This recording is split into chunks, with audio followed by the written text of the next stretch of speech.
Thank you again for joining me on Did You Know? Today I'm going to be talking about Derrick Todd Lee.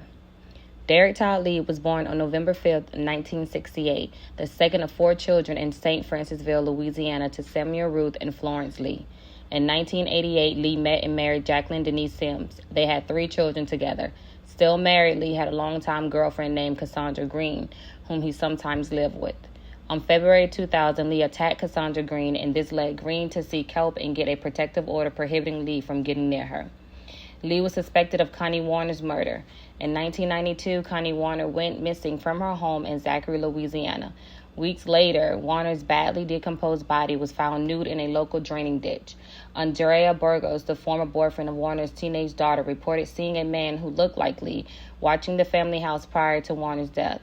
While Lee was a suspect in the case, no charges were ever filed against him, and no further evidence tying him to the crime has ever been found. Lee was also considered a suspect in a 1993 assault on a young couple in a Zachary graveyard. The couple was alone in the car when they were attacked by a man with a machete. Years later, survivor Michelle Chapman picked Lee out of a police photo lineup, but by this time, the statute of limitations for the crime had expired.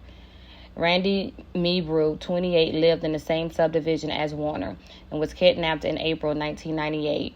There were signs of a violent struggle and a trail of blood throughout her home.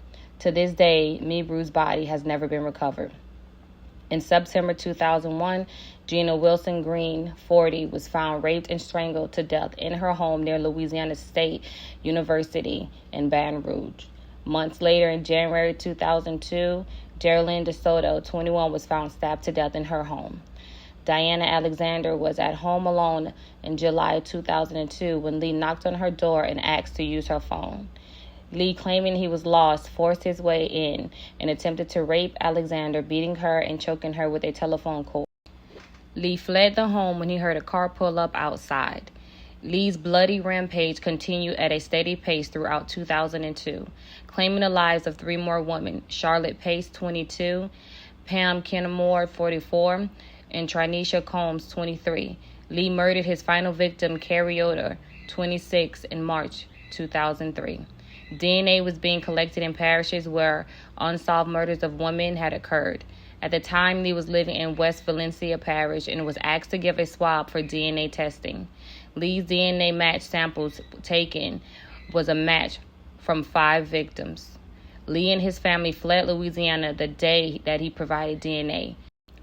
Lee was caught in Atlanta, Georgia, and returned to Louisiana a day after his arrest warrant was issued. In August 2004, he was found guilty of second-degree murder of one of his victims and was sentenced to life imprisonment without parole. In October 2004, Lee was found guilty of rape and murder of another of his victims and was sentenced to death by lethal injection.